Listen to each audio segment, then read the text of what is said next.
পিছনে কথা বলস। চোরের স্বভাব, পারলে সামনে আইসা চোখে চোখ রেখে দেখাতো। যায়া বান্দা লয়াই ফটকারে চোরে চালে কট খায় রে তোর ফ্লো তো লাগে।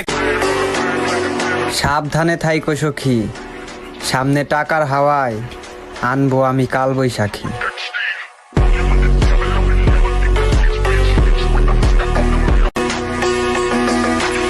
মাথা যতই গরম করাও, কথা আমি নরম সুরেই রাখবো।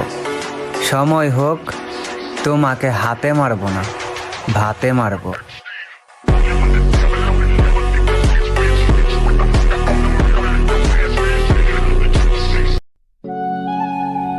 কি ভেবেছ আমাকে মনে পড়বে না? মনে পড়বে। মিথ্যে করে হলেও তো একদিন ভালোবেসেছিলে। একদিন আমাকে মনে করে তুমিও অনেক কাঁদবে।